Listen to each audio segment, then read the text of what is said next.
மாதம் கொண்டாடப்பட்டு வருகின்றது. இந்த மரநடுக மாதத்தின் போது நாங்கள் 5 லட்சம் மரக்கன்றுகளை நாட்டுவதற்கு திட்டமிட்டுள்ளோம். வடமாகாணத்தில் மரநடுகையை ஒரு இயக்கமாக அல்லது பெருமளவில் மேற்கொள்ளுவதற்கு மிக பொருத்தமான மாதமாக கார்த்திகை மாதம்தான் உள்ளது. மழையை குறிக்கின்ற ஒரு தூய தமிழ்ச்சொல் கார் என்பது. அந்த கார் என்கின்ற தமிழ்ச்சொல்லை தன்னில் பெயராக கொண்ட இந்த கார்த்திகை மாதத்தில் தான் வடமாகாணத்துக்கு கூடுதலான மழை வீழ்ச்சி கிடைக்கின்றது. அந்த வகையில் மரநடுகைக்கு மிக பொருத்தமான மாதமாக இந்த 12 மாதங்களிலும் கார்த்திகை மாதம்தான் இருக்கின்றது. இவற்றுக்கு மேலதிகமாக கார்த்திகை மாதத்துக்கு தமிழ் மக்களிடையே ஒரு புனித தன்மை இருக்கின்றது. புனிதமான மாதமாக கார்த்திகை மாதம் கருதப்படுகின்றது. வீடுகள் தோறும் விளக்கேற்றி வழிபடுகின்ற தினம் இந்த கார்த்திகை மாதத்தில் அடங்கி இருக்கின்றது. அது மாத்திரமல்லாமல் மழையால் நனைகின்ற மாதமாக மட்டுமல்லாமல் இந்த கார்த்திகை மாதம் தமிழ் மக்களுடைய கண்ணீரில் நனைகின்ற ஒரு மாதமாகவும் உள்ளது. போரில் இறந்த மாவீரர்களினுடைய கூட்டு நினைவாக மாவீரர் தினம் இந்த காலப்பகுதியில் கடைபிடிக்கப்பட்டு வருகின்றது. மரங்களை வழிபடுகின்ற ஒரு தொல்லியல் மத வழிபாட்டு முறைமை தமிழ் மக்களிடையே இருந்து வந்திருக்கின்றது. மரங்களை அவர்கள் வழிபட்டிருக்கின்றார்கள்.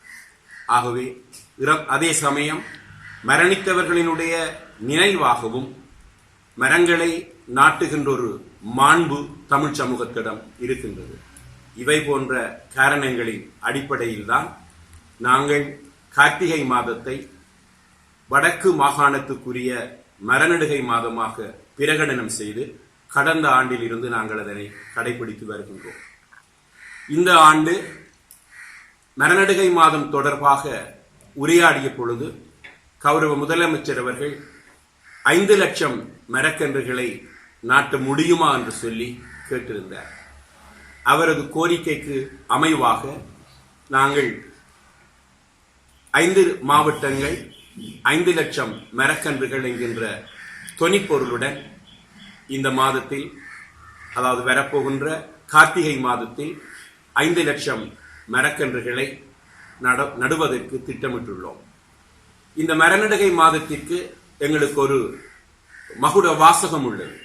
ஆளுக்கொரு மரம் நடுவோம், நாளுக்கொரு வரம் பெறுவோம் என்கின்றது எங்களுடைய மரநடுகை மாதத்துக்கான மகுட வாசகம்.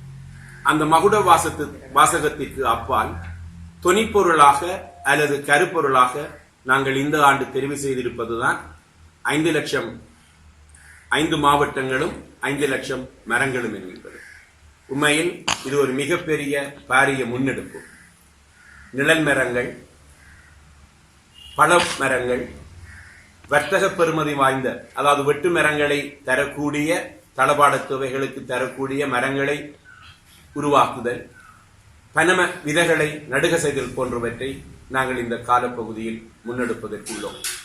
உண்மையில் இந்த பன நடுகை என்கின்றது ஏற்கனவே எங்களுடன் பனம் கூடல்கள் உள்ளன.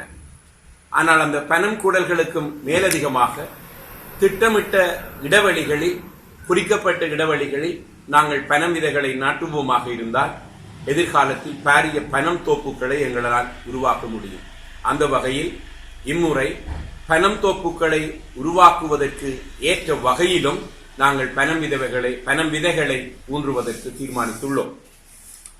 காணி உரிமையாளர்கள், அதாவது வெற்று காணிகளை தங்களிடம் வைத்திருக்கக்கூடிய உரிமையாளர்கள் எங்களுக்கு மரங்களை அந்த இடத்தில் நட்டுத் தருமாறு கோருவார்கள் இருந்தால் கண்டிப்பாக நாங்கள் அவர்களுக்கும் மரங்களை நடுக செய்து கொடுப்பதற்கு தயாராக உள்ளோம். உங்களுக்கு தெரியும், இது ஒரு பாரிய வேலை திட்டம். தனிமரம் தோப்பாகாது என்கின்றது தெரியும். ஆகவே இதனை வடக்கு மாகாண சபையினராகிய நாங்கள் மாத்திரமோ அல்லது எங்களுடைய 4 அல்லது 5 அமைச்சுக்களுக்கும் உட்பட்ட திணைக்களங்களினால் மாத்திரமோ முன்னெடுக்க முடியாது. அந்த வகையில் பாடசாலைகள், சனசமூக நிலையங்கள், மகளிர் அமைப்புகள், கூட்டுறவு சங்கங்கள், கூட்டுறவு அமைப்புகள், கிராம அபிவிருத்தி சங்கங்கள் போன்ற அமைப்புகள் எல்லாவற்றையும் எங்களுடன் கைகோர்த்து வடக்கை பசுமையாக்குகின்ற இந்த கைங்கரியத்தில் உதவுமாறு கேட்டுக்கொள்கிறோம்.